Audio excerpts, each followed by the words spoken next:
Hey, what's going on, everybody? Paul here from #Sports with Mario, who is he over there? I never played that game well. He just Hi, left. Paul. Hi, Mario. Hi, What's going on, Nation. buddy? Sorry, How you doing, everyone? we're getting very positive feedback over the last couple of days due to our episodes, and I figured the show would be better without me. so we're all gathered here today because Paul said Isaiah McKenzie wasn't going to make the team in our wide receiver and tight end episode, and 98 comments later, I'm here to talk about that, right? Because listen, everybody's talking about Isaiah McKenzie. He is having a great camp.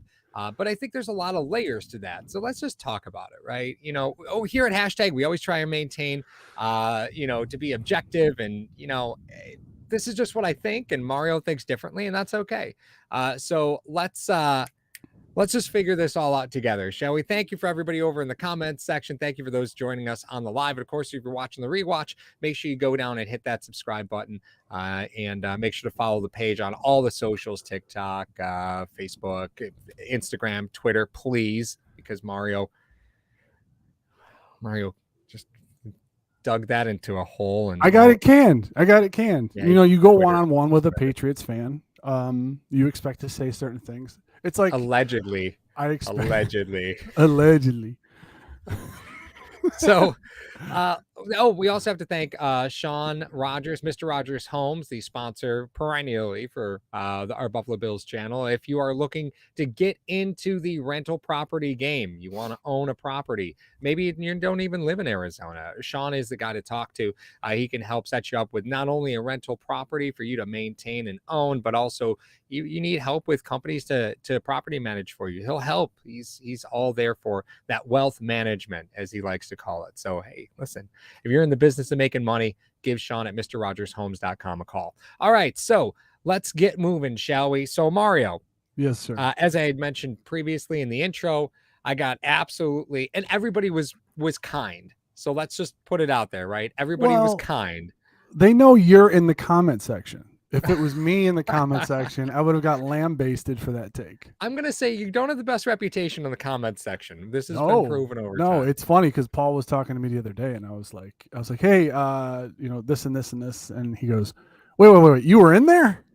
Get out of there. You're not supposed to be in there. That's exactly right. So let's start with Spin. Always welcome, Spin. I says, Lil Dirty is pretty much a lock to make this team. So why does he have to crush it? He had to crush it for a starting role. And I think that's something, Mar, that you and I can kind of talk about early on, right? Training camp is one of those things that, incumbency matters, right? To be an incumbent matters, especially when, even though there's a change in offensive coordinator, there's not really a change in theory, right? It's not a totally different system coming in. No. So Isaiah McKenzie being your starting slot guy early in camp, isn't that kind of a McDermott thing because he's the incumbent? Isn't that the way that this would have been regardless of who it was? I mean, did we have an instance prior where Josh Norman was in camp and Wallace was the starter? Yeah. Did we not have that? You know what I mean? It was like, and I talked to Paul about this a little bit off the air, and I said, listen, we got to do this. We got to go on because it's a very controversial take for a lot of people, given what they've been hearing out of camp. Now, you got to know that while we watch camp and we enjoy camp and we think it's fun, it's finally the first time for us to see all of our favorite players back on the field once again. There's some stuff that happens in camp that by week one, you've forgotten about. Okay. Yeah. Spin. That's a great point. Wallace was better than Norman, but you got a guy that's an incumbent. What he meant was an incumbent had the role. It was his to lose, basically. Mm-hmm.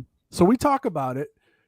What does, and I talked to Paul and I said, listen, what does Crowder have to prove as an NFL player?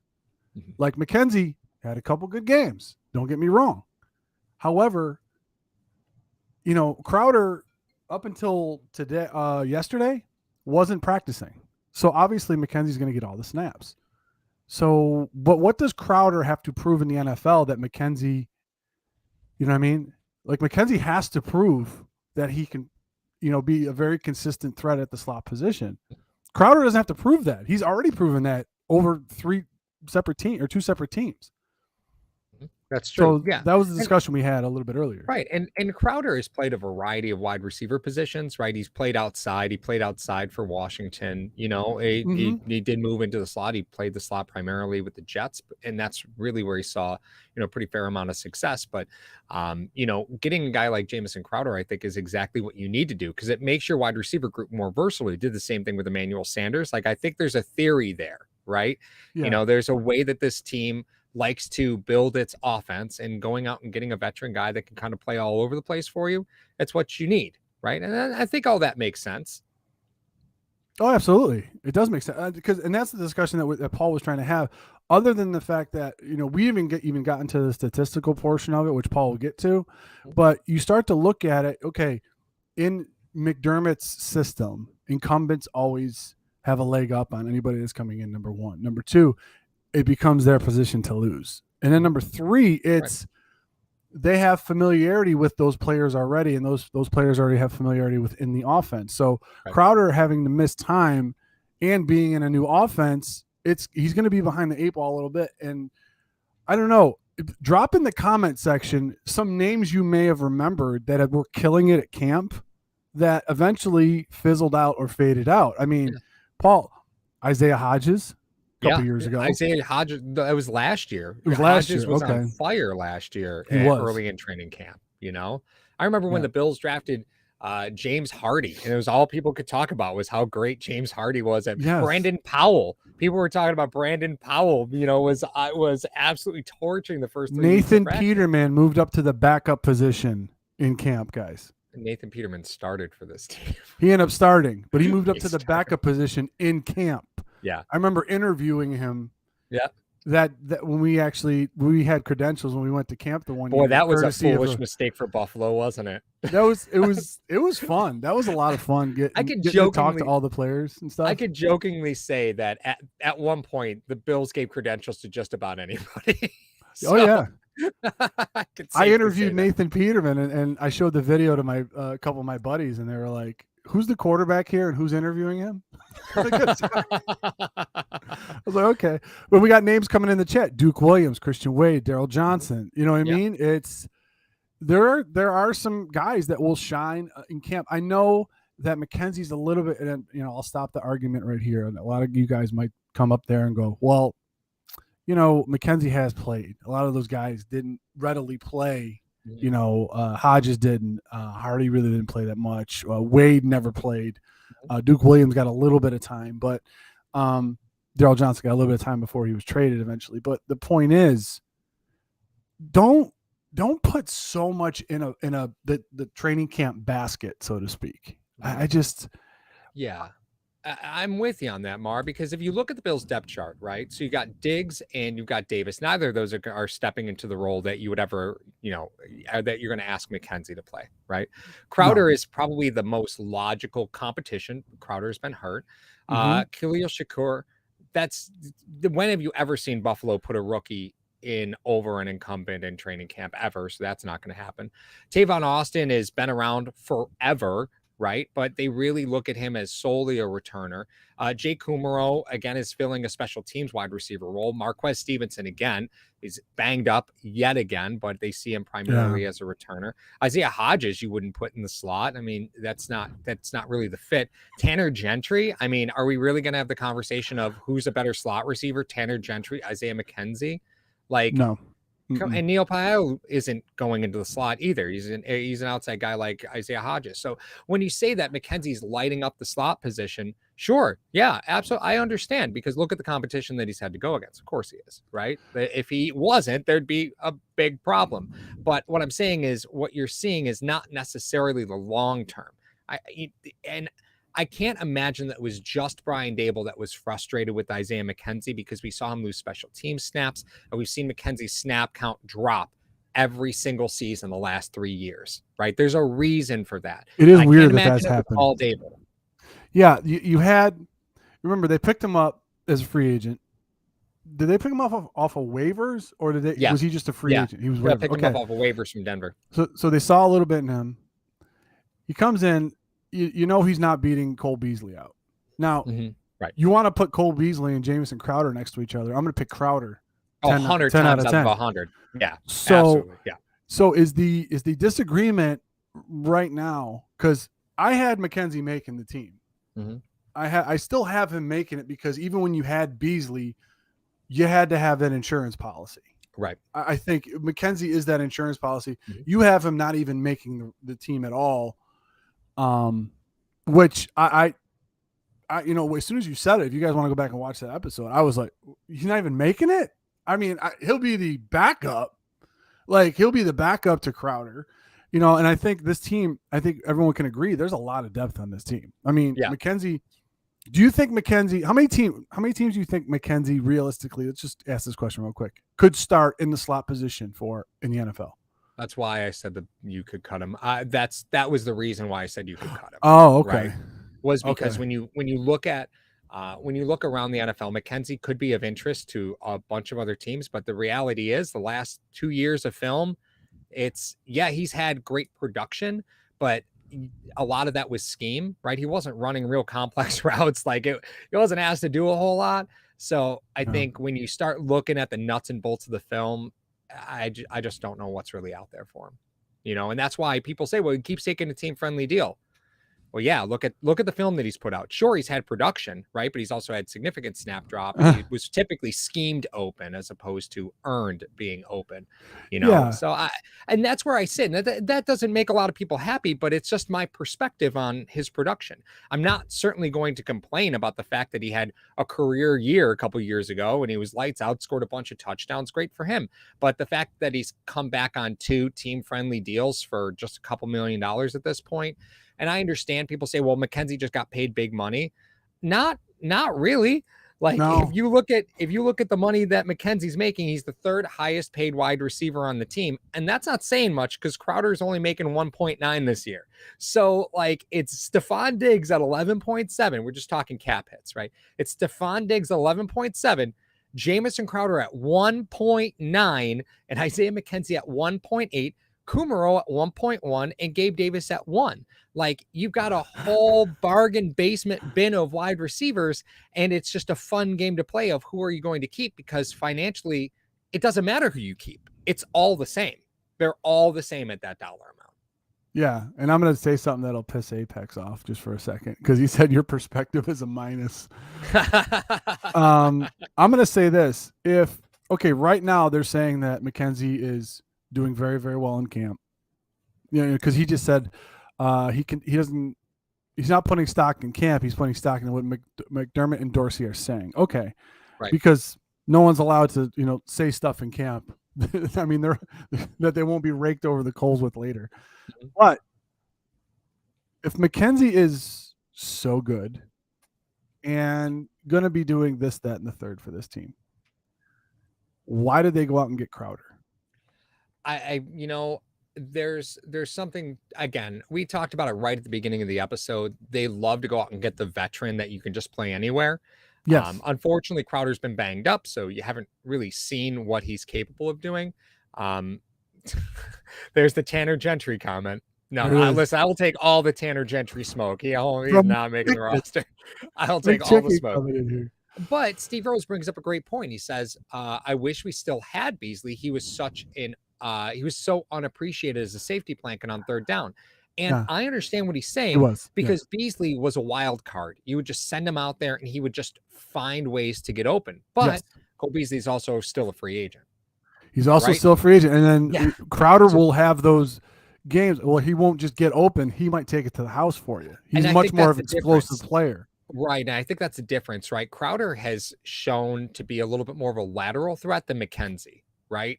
So, and I think that's where the difference is. If you're expecting Isaiah McKenzie to come in and do exactly what Cole Beasley did, you're going to be disappointed. They're not the same athlete. They're not the same football player. No. And if you're thinking about it, and then Apex even put in there, said Bean hedges his bets. Then why didn't he just take a 6th rounder slot guy? Mm-hmm. Why go out and get Jamison Crowder? You know what I mean? Right. It's like, no, I just want to keep putting this on the table because people might forget, because it's usually me that makes these things. Mm-hmm. Yeah. Paul doesn't even have him making the team, guys. I still have him on the team. I have him on the 53. So When you Well, and guys again, are going in the comment section beating me up. but again, like that is sort of a bold statement, right? Because obviously it's a It's bold quite statement. bold. But let's not forget that this team also cut Snapflow 69 when it came to roster cuts, and they just signed him to a 4-year contract extension, right? There's some guys that are just franchise guys that are gonna get cut, and then they have to move other guys to the injured reserve after the season. So I'm just saying, right? This is a push then for you. You're gonna have them get cut and then re-signed. Listen, when roster cuts come out, that's what I'm saying. That's it. That's what I'm saying. Because I don't think there's going to be an incredible amount of interest out there, because there's still some relatively decent slot receivers available free of free agency that still have yet to sign, which is, again, just awaiting injury. But they've tried to replace Isaiah McKenzie multiple times. Like, let's just be honest about it, right? What's Khalil Shakur? That's an Isaiah McKenzie replacement. Tavon Austin, he's an old Isaiah McKenzie replacement. Marquez Stevenson, he's an Isaiah McKenzie replacement. They've been trying to replace him on special teams for 3 seasons, yet he is still here. So I don't know why, again, we're stepping into the whole Isaiah McKenzie is the de facto slot receiver. I get it, right? I get why people think that. Did you just call Isaiah McKenzie the wide receiver version of Freddie Jackson? Yeah, well, I mean, poor Freddie. I'm not going to make that comparison.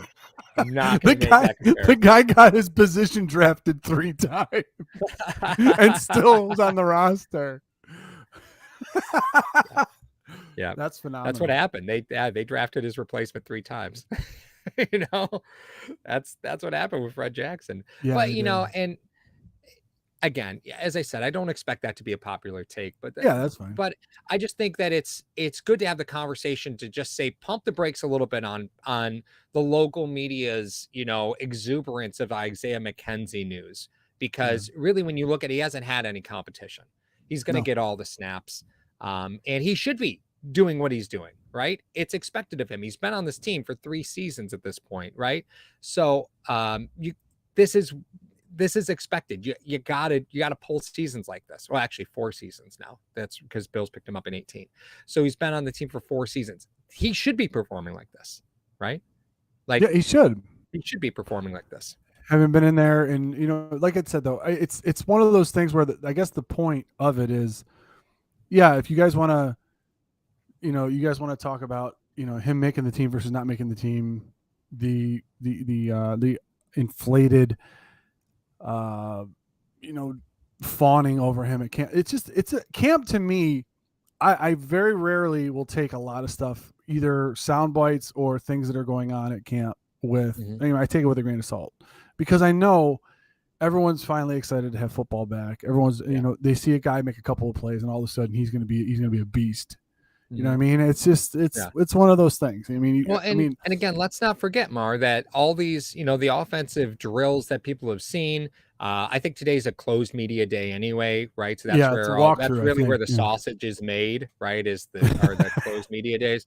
But look at the offensive line that Allen's been throwing behind, right? Like it's a Swiss cheese offensive line. Wasn't Bobby Hart starting with the ones? Bobby Hart did have to start with the ones. Yeah, he sure did. God. Let's talk about that, Apex. Jesus Christ. But that again, it's training camp, right? Yeah. Like you got to get these guys opportunity to show if they've got the ability to stay with, your high caliber defensive talent. And the line has been sort of tough, right? So again, if you're looking at it, McKenzie or your slot receiver should be putting up a lot of production when you have to start Cody Ford at guard. Like you should be doing pretty well here. Like your slot receiver should be eating. You should be eating a lot of targets. Just let me see here. Said, listen, if you listen to Isaiah speak lately, he has started to model his game after Beasley in terms of route running and nuance of the game. So saying they're not the same athlete may not apply as it previously did. Okay. I mean, that's good because Paul and I had stated many times that Beasley and McKenzie, they're not the same player in the slot. They weren't. They didn't run the same routes. They didn't do the same concepts. They didn't do a lot of the same stuff. They played the slot position. They played it completely different though. Yeah, so that's true. Well, listen, I could model my baseball swing to Mark McGuire's. It certainly doesn't mean I'm going to be popping bombs, you know? Like, I can You're model gonna be myself after anybody I want. Doesn't like mean that we're the same. That's crazy. That's yours was crazy. more Albert Pujols anyway, you know. Yeah. You monster. So Paul, I mean, to put a lid on this discussion for this quick live that we decided to go, we'd like to thank Hashtag Nation for joining us. We'd like to thank Mr. Rogers Homes, obviously, for sponsoring us. And you guys, you can find all our socials in the link tree: Instagram, TikTok, Twitter, our webpage. And like I said, all of these episodes will be going to iTunes and Spotify when we conclude. You know, okay, you don't have him make. I think that's going to be I think Isaiah McKenzie not making this team is your 9-7. That's all I'm going to say. That's I want to say that. But you know what, fair. though? Oh, hey, Sean's in the chat. Hey, Paul, Sean, there what's he going is. on, brother? Hey. Paul is a man of conviction. He will stay. He'll be like, yeah, I said it. Oh, yeah. No, I'll die. I'm fine with that. Listen, this is the hill I'm going to die on during training camp. I've had worse takes. All right. So that's fine. Oh, man. It's good, though. Your Arizona relocation specialist. That's right. Paul with those voiceovers. All right, so Hashtag Nation, we're gonna have some more episodes coming for you. We have a very it's entertaining Aaron Cromer video coming for you soon. Paul and I have to go and film the rest of our episodes for the rest of this week. Oh, hashtag golf tournament coming up, Mark. The hashtag golf tournament will be coming up on September 18th, y'all. It's going to be at Diamond Hawk Golf Course. Charity to be named later. We're gonna work out some more details. Announcement soon. Yeah, we'll have that. Announcement soon. It's the day before the home opener, so if you guys are in town, you want to come to the opener, we'll have all the details on hashtagsports.com, or we'll probably have it in the community tab if it's easier for you guys to get there on that. So we'll let you know that. Rick, I know Rick's ready to go. But the Hashtag Sports Not So Invitational will be taking place on Sunday, September 18th. So make sure that you open up a spot for that. Paul, any parting words before we get out of here and film some episodes? Listen, guys, it's not personal, right? Like I always know, it's not personal. It's just one of those things, man. You know, I love media coverage as much as everybody else, but when you start pulling back the layers, like saying McKenzie's contract is the reason he's going to be starting. No, it's not. Saying that he's earned the position. Well, he's the incumbent and there's not a lot of competition for him right now. So again, I don't really think that's something to hang your hat on either.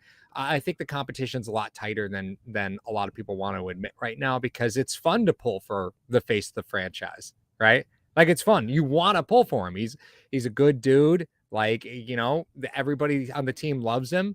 But again, that doesn't mean that you just get a spot on this team, you know. So that's where I sit with that. I still think you're crazy. That's okay. That's okay. And stuff. You McKenzie. Okay. Now you're a hater. He's not a hater. See, yeah. It's his take. It doesn't mean you hate on a guy. It's not hating on him. Okay. All right, guys. We'll see you soon.